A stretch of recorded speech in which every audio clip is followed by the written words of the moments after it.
It's your Friday daily delivery. I'm Michael Rand. Happy to be back for the final show of the week. Final show for a little while here. I'll put the programming note at the front of the show, not the end like I did yesterday. No shows next week. Taking a little bit of time off. Looks like a little bit of a downtime in the Twin Cities sports scene. Get away for a little bit and come back on the 26th, a week from Monday with Royce, and a full week of shows then. But no shows next week. Give everybody a little listening break, or you can catch up on shows you might have missed. That's certainly possible too. But no shows, no daily delivery episodes next week. Today, though, good one for you. Got a bunch of good stuff coming up. Marcus Fuller from the Star Tribune joins me here in just a few minutes to talk Gopher hoops, both men's and women's. Just kind of looking ahead to those seasons. The spring practice has just started in both cases. Summer practice. Sorry, not spring. Summer practice has started in both of those with both of those teams, and Marcus will catch us up to speed with what's going on there. The men trying to shake off 2 straight last place finishes in the Big Ten, and the women, of course, hiring new head coach Don Plitzawhite after replacing Lindsay Whalen, and I'll get a little bit more to the Lindsay Whalen departure at the end of the show as well. Some fresh and interesting reporting on that subject.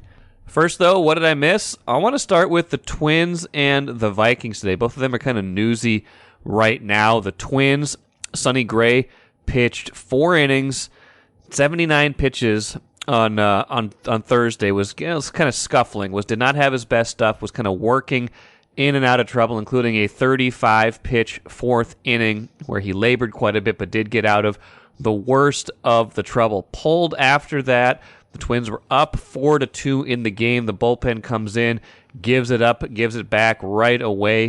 Moran comes in, does not pitch well. Some others combined to struggle towards the end. Jorge Lopez, another tough outing that kind of made it impossible to come back at the end.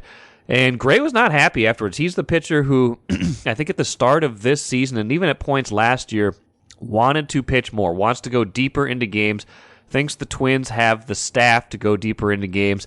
And by and large, Twins pitchers have gone deeper into games. All year they've been right at the top or at the very top of innings pitched among starters in Major League Baseball. So that has not been the same kind of issue that it was last year across the board. But in this specific case, he took exception with getting pulled.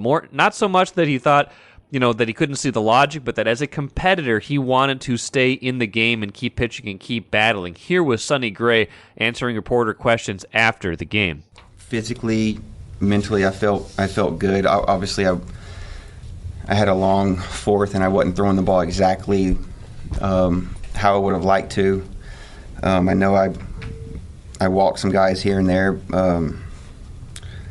but at the same time, I felt like I was continuing to battle, continuing to fight. We were winning the game 4-2. I obviously as a competitor and as me being me, I never want to get taken out of the game. I wanted to keep pitching. Now, I think these things end up being results-based decisions and results-based analysis afterwards sometimes where, if it doesn't work, then it looks bad, especially if you pull a pitcher and he doesn't end up, working out. The bullpen gives up the lead like it did in this case. I get why they did it, especially after a 35-pitch inning. That said, he was only at 79 pitches. I could see why this is frustrating for a veteran like Sonny Gray, who has been one of the best pitchers ERA-wise in Major League Baseball this season. I think this is going to be a continued source of frustration, of discussion with Sonny Gray, with the Twins this season. Doesn't seem like philosophically they are on the same page. So watch that for the rest of the year. See if it gets any more testy, or if this is just kind of a one-off, one of those games where a decision had to be made, it wasn't the one that he liked, and they can smooth it out from there. But it certainly did not work out in that game. They lose to Detroit, a bad loss to a team that had been struggling, and and for the Twins, who had been playing well, a tough one to take. Now, the Vikings, a couple interesting things this week from minicamp. Number one, Danielle Hunter did not show up.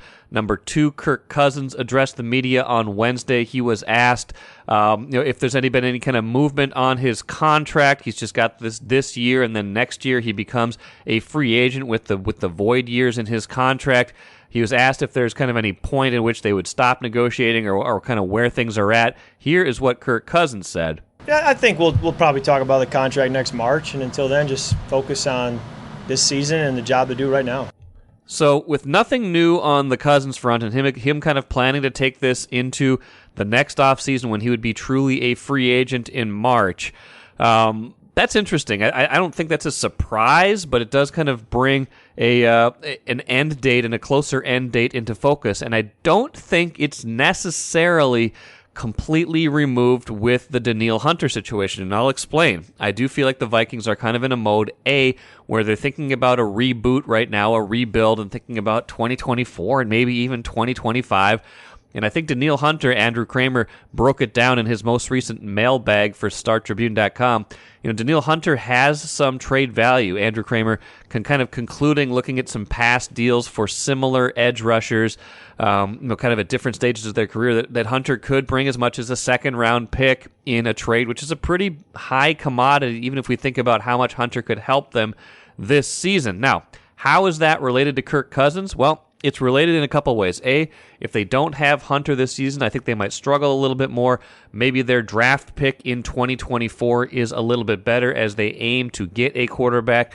Number 2, though, they are probably going to need as much draft capital as possible to move up a board next season to select the quarterback they want to select, if, in fact, that is the route they go. If they don't end up going back to the table with Kirk Cousins and re-signing him on another shorter-term, medium-term deal, they are going to need a lot of draft capital to move up into the top 3, the top 2, whatever they think it is that they need to do to get one of those real blue-chip future star quarterback prospects in next year's draft. Because I don't think they're going to bottom out completely this season. Even with, some question marks on the roster, I don't think this is a team that's going to go 4-13. I could see it being a team that goes 7-10, 8-9, possibly if they don't win those one-score games, if things don't break their way, if they're not able to revive the defense in the way they want to. That would get them a draft pick probably like in the 12 to 15 range. 12 to 15 is not going to get you your franchise quarterback of the future. It's just going to get you a decent pick. So you're going to need some more future capital, some more other capital, second round pick, future first, things like that. So that would give them, if they traded Hunter, that would give them one extra piece of ammunition, one extra piece of capital to trade as they potentially think about their next quarterback. So that is how those two things are potentially related to me. We'll see how both of them get resolved, but it does not sound like the Cousins thing, at least, is going to be resolved anytime soon. MGM Wine and Spirits is the choice for savings, service, and a great selection of spirits, premixed cocktails, wines, and of course, ice-cold beers and hard seltzers. With over 30 locations throughout the Twin Cities and beyond, there's an MGM near you. Head to MGMWineandSpirits.com to find a convenient location in your area. Get social. Follow MGM on Facebook and Instagram for all the latest news and trends. Make great moments with MGM Wine and Spirits, your locally owned and operated choice for over 50 years. Save time, save money. Shop MGM. Let's talk some Gopher hoops, both men's and women's, with Marcus Fuller from the Star Tribune. We're in the beginning stages of summer practices, Marcus, and also never-ending recruiting season, so I thought this would be a good time for a catch-up. How are you doing? I'm doing pretty well. Yeah, the summer getting a little hot here, but I could take that after the long winter that we had. Yes. Trying to go out to the lake, hopefully, at some point, do some fishing. Like all of us, right? We wait for it, so we can't complain if it's a little warmer. It's been pretty nice. Even the 80-degree days have felt pretty tolerable this summer, and can always cool off. It's easier to take layers off sometimes than to layer up. Hey, with the Gophers, let's start with the men. We'll get into some of the women's stuff too, but they just started practice this week. I saw you wrote kind of a 5 things to kind of to know for both the men and the women. What do we on the men's side? Obviously coming off of a season that was fairly disappointing. It seems to me like from what you wrote and from what I've seen that one of the big differences is that they've at least upgraded their depth and their ability level at point guard right now going into this season. Yeah, I mean, obviously, 9-22, second year in a row, finishing last in the Big Ten is not what the Gophers expected when they hired Ben Johnson. Ben definitely, first-time head coach in a Power Five conference. I mean, they were going to be patient with him, and I think that there's no way around that. But at the same time, his expectations are higher, and so are the programs. And if you look at it, last year they brought in a transfer at point guard, Talon Cooper, ended up transferring out after 1 year to South Carolina, and they really didn't have depth at that position, moving forward after Cooper left. So, looking into the portal, they were able to right away bring in Pepperdine's Mike Mitchell Jr. And you might think, okay, you're bringing a guy from the mid-major level. What is he going to do in the Big Ten? That remains to be seen. But at the same time, he was one of the top transfer point guards in the portal, and you're able to get him right away. And I mentioned that, it wasn't about NIL money. He even said that, it was about being the right fit. His family made a visit to Minnesota, and they loved it. So I think, that's kind of what recruiting used to be. So I think it's a breath of fresh air for Ben and his staff to get a commitment that early. I think it was in late March that they grabbed him. And so Mike Mitchell comes in, high volume assist guy, one of the top shooters in his conference at 44% from 3-point range, has some size at 6'2". So I see him kind of, filling that starting point guard spot from day one. So that was important. But, again, with losing Cooper, they had a guard back from last year in Braden Carrington, who played sparingly as a freshman, mainly because of injuries. So they needed another guard, and they got one with Howard's Elijah Hawkins. Again, a guy that high volume assist guy. I think he averaged about 6 assists per game last year for Howard, who made the NCAA tournament, and he was an all-conference player at Howard. So that gives him depth at the position of need. And they'll bring in Cameron Christie from Illinois. He's a 4-star prospect who should play quite a bit. And they're bringing back Carrington. So I think that the guard position is probably in an even better shape than it was last year. What about the bigs? I mean, I think that was one of the big questions last year, was the depth there. And Pharrell Payne really came on, especially towards the end of the season. But, the big off-season blow was Dennis Evans Jr. deciding not to come here. So that's, you got that's not happening anymore. But what's the status of Parker Fox and Isaiah Enan and some of these guys that have been out for a while with injuries? Yeah, we probably won't talk about Dennis Evans too much anymore. No. He is Dennis Evans the third, by the way, but yeah. Oh, the third. Sorry, yes. Yeah, it's all right. It's all right. We won't talk about him too much. We'll just say that that guy, even though he was a good kid, but he did make another decision. I think if you look at the center position, even with Dennis Evans, if he was to come back, I just said him again. Pharrell Payne was going to be their big man of the future. What he did last year at the end of the season. He really turned the corner. I think I wrote in there, he had about 6 double-figure games in the last 10 games, throwing some high-level rebounding toward the end of the year. And I've just watched some of the highlights of workouts in practice so far, and, he's just a physical specimen. He's always been that ever since he got here as a freshman, 6'9", 255 pounds. But I think, understanding how to play in the Big Ten, how to use that physicality and the frame of his, that's going to be the big step for him next year. I'm not saying that he's going to turn into All-American as a sophomore like Danielle Turu did, but you saw what year 1 and year 2, the difference when it came to Turu. And I really do think Ben and this staff are expecting a lot from Pharrell in year 2. And it's not all on his shoulders. I mean, Dawson Garcia, will be their leading scorer, rebounder coming back, has a chance to be an all-conference preseason guy. 6'11", obviously we know what he can do inside and out.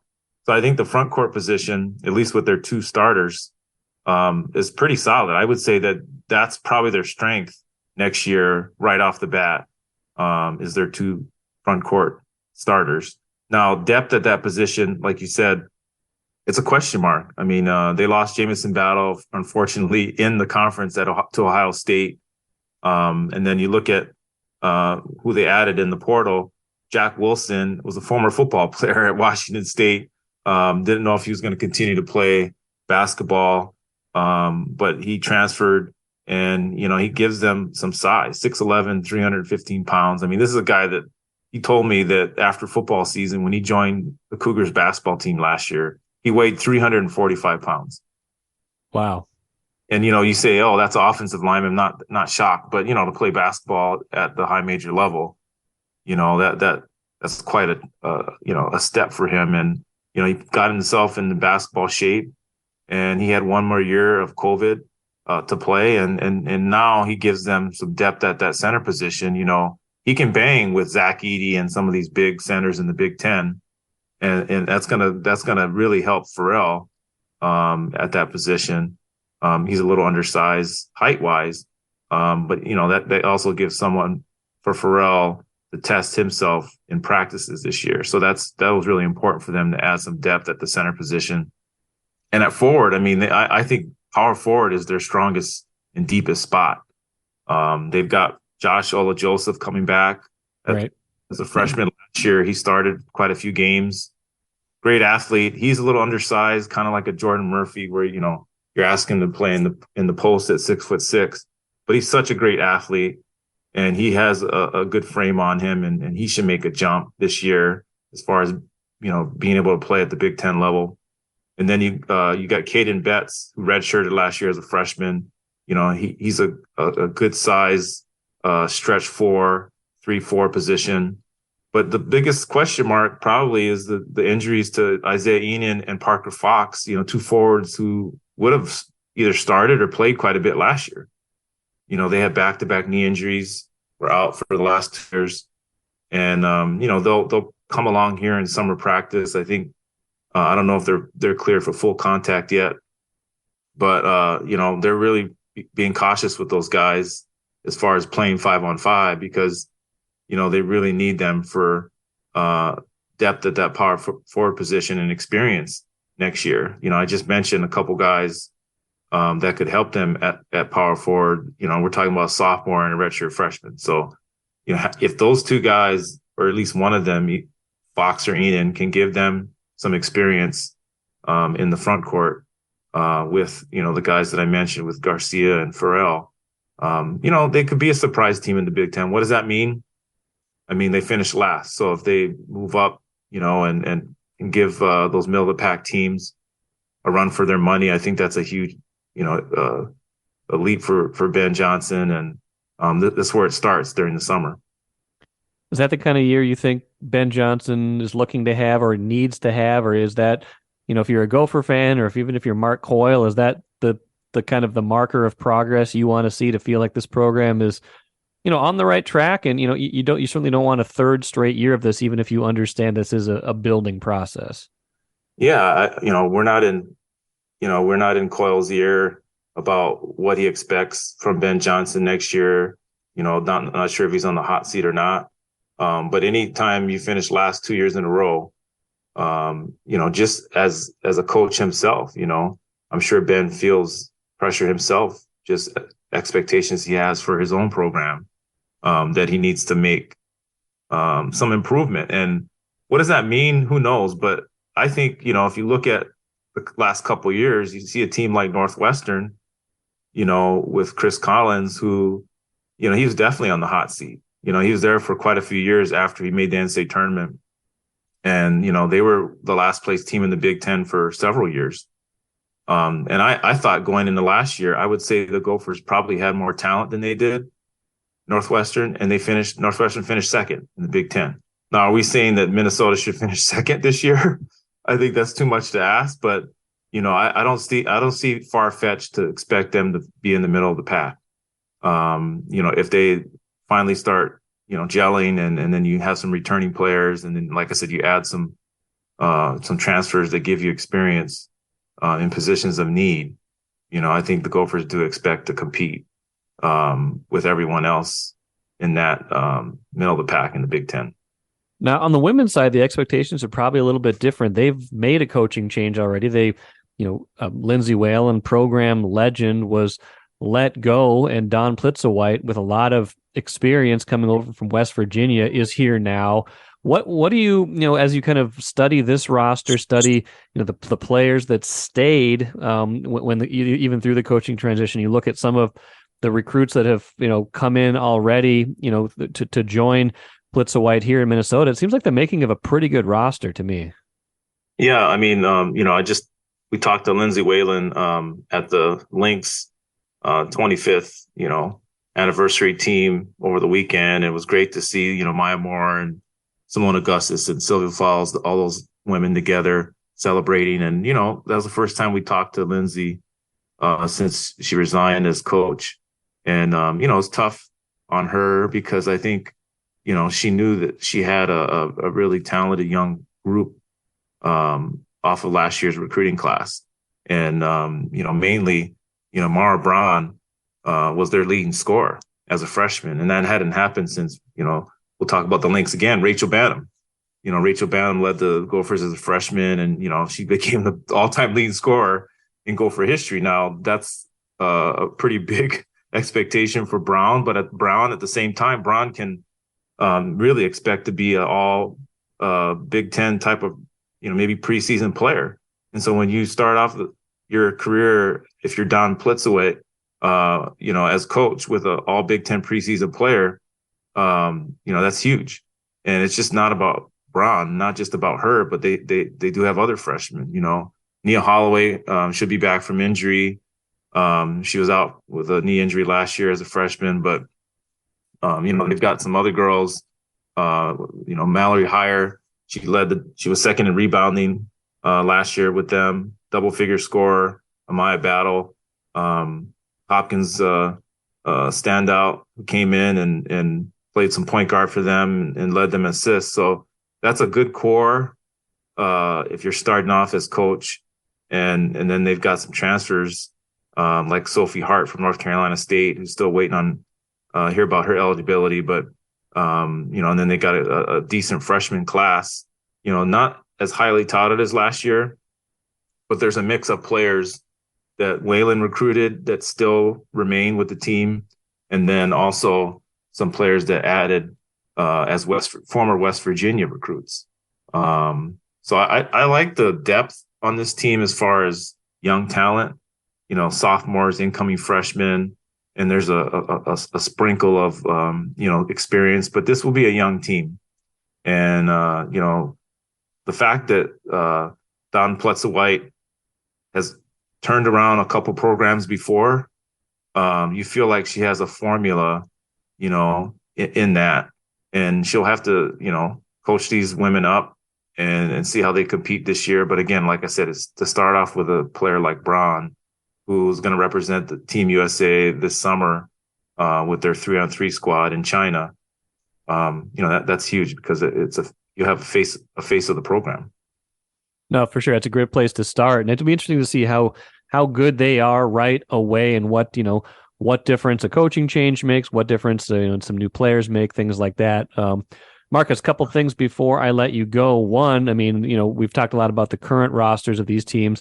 Recruiting wise, on the men's side, I'm sure we're full into the AAU circuit, everything like that. What are we looking at for, class of 2024 and beyond? Yeah, the next year's seniors, this is an important AAU season for them, but I would say two of, future Gophers, they've already, obviously made their decision, and it's a little bit different AAU for them. There's no pressure, having already committed to the U, and we're talking about Isaac Asamoah from Cherry. He's a guard that before the state tournament, he made his decision to stay home, 6'3" point guard, playing for D1 Minnesota this AAU season. He just led them to a championship in a prep hoops tournament. I'm sorry, not prep hoops, a breakdown tournament here this past weekend. And 2 years in a row they've made the state tournament. They finished fourth this past year, so he's really put that Cherry team on the map. And I know it's it's outstate Minnesota.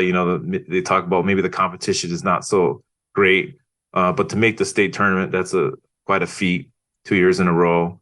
And also, he's testing himself at the highest level of AAU with D1 Minnesota, and he's playing really good basketball this spring and early summer. So I think Gopher fans should be excited about Asima. One of his AAU teammates for D1, also committed. And if you look at Grayson Grove from Alexandria, a lot of people will say, hey, we didn't necessarily have as much success with Trayton Thompson from the same high school. Trayton did transfer out. He had some potential, but this is a totally different player. He's 6'8" and he can shoot the three, but he can also, he's got a chance to build his body into a Big Ten type post player. He's already a good shot blocker and rebounder. But I think, Ben and his staff saw a kid who has already been playing with D1 Minnesota, and he has a chance to, maybe blow up this year. And they decided to offer him a scholarship early. And he committed. So, sometimes, you look at a kid and say, hey, he's already got Wisconsin and other maybe high major schools offering him. And then Minnesota comes in and tries to convince him to stay home. But they were the first Big Ten team to offer him, the first high major team to offer him. And, they evaluated and think that he fits their program. So it's a little different type of recruiting, in state. Isaac Asima had Iowa State and other teams already offer him, and he chose to stay home. But I think with Grayson Grove, they're hoping that, he turns out to be a lot better than, some of the offers and some of the other programs that evaluated him so far. And, as far as the 2023 class, I mean, they might be done as far as the in-state recruits. There is another player who probably rose to number one in that class, Jackson McAndrew from Wayzata. And he, was outstanding in the state tournament this past year. I don't know if you saw him, led them to a state championship. They beat Park Center. And I mean, he's 6'10", he's got a nice outside game for that size. He did visit the Gophers, but I think he's really looking to go out of state to play his college basketball. And, he's really standing out this summer. Wisconsin did get a commitment from, if you look at the last couple years, they've gotten some kids out of the state of Minnesota that the Gophers wanted. And Daniel Freitag committed there recently after deciding to play his senior year in California. Right. And the Gophers offered him early on. And, a lot of fans are saying, hey, why didn't we get this guy? The Badgers did. But, when they got Asima, that was their guard in the 2023 class, at least locally. And, they decided to kind of back off of Freitag's recruitment. So I think that doesn't necessarily count to me, as being beat out by Wisconsin, for him. Even though he did have an offer, the fact that they stopped recruiting him at one point, meant that Wisconsin did have a better shot there. So, but yeah, I mean, if you look at this 2023 class, the Gophers already have two of their local guys, and they like what they see. Yeah, absolutely. And speaking of recruiting, final thing, you wrote a fun piece earlier this week, or it ran earlier this week, at least, I believe, on Jim Shikenjansky and his son, who is going to play for PJ Fleck, Gopher football. He was a preferred walk-on. How did that come about? Yeah, I mean, I'm a Stillwater guy. I live out here in Stillwater, and so I've been able to follow Max's career for the last 5 years. Just a big fan of Max and his family. Jim, I was before my time. I was alive, but I wasn't watching Gopher basketball when Jim played for Clem Haskins in the early 80s or mid to late 80s. And, he was a fan favorite, Schick, as they called him. He was just, definitely one of the top players remembered from that Elite Eight, Sweet 16 team that Clem had. And he's just, kind of built his roots here in Minnesota in Stillwater. He had two older sons that also played for the Ponies in basketball, but Max, took his game to another level, breaking passing records in football and then breaking scoring records in basketball. And he's just one of the best two-sport athletes that, the Twin Cities has had in recent years. And so, he had a chance to play Division I basketball. He committed and he decided to stay home and accept a preferred walk-on spot with PJ Fleck. And, all that came about, while his mom was diagnosed with ALS, such a devastating news to get for their family. And, definitely, our thoughts are out with them as they battle through this. But at the same time, Max is making his journey to the Gophers and following his dad's footsteps in another sport. So it was just a great story to do just because I do know the family, but also just the fact that, not every day do you see an athlete, a Gopher legacy athlete, as we call it, get to follow his father to be a Gopher, a program that he's grown up watching and knowing that his dad was a big part of some great, memorable teams. And as a quarterback, it's going to be tough for him to try to get on the field, but he's motivated to do it. He's getting his start now this summer with the team. And, I know he's really, really happy to be able to be close to his family. Yeah, it was a great story. Go find that if you haven't read it yet, StarTribune.com. Marcus Fuller, great job as always covering the Gophers. We'll be looking for your continued work this summer and especially into the fall when these seasons really get going. Appreciate your time. We'll talk more Gopher hoops down the road, okay? Yeah, I appreciate it. Thanks a lot. Good stuff for Marcus as always, and it brings me to the cooler. Some interesting news earlier this week that Lindsay Whalen, who was replaced by Dawn Plitzowite a couple months ago as Gophers women's head basketball coach, it was revealed this week that instead of taking a role as a special assistant at the U, she just said, nope, treat this as a firing with just cause, without cause, I mean, and give me the $215,000 settlement that's part of my contract. So Whalen will not be associated with the U. Took probably a smaller amount of money in this case to do that instead of staying on in a special assistant role. That was interesting to me that she would just cut ties altogether and not stay on in that role. So that was interesting to me to learn that this week. Don't know the full capacity of what that all means or why or what the thinking was in that regard, but an interesting piece of information that was revealed this week, contrary to what we thought we knew about what her role might be going forward. That will do it for me today. That will do it for me for a while. Like I said, no shows next week. Enjoy summer. Try to stay out of the smoky air. Looks like it's a little bit better the last couple days. Wednesday was awful, so hopefully we are past a lot of that and can get outside and do all the things we love to do in the summertime. I'm Michael Rand, back at it again in a couple of Mondays.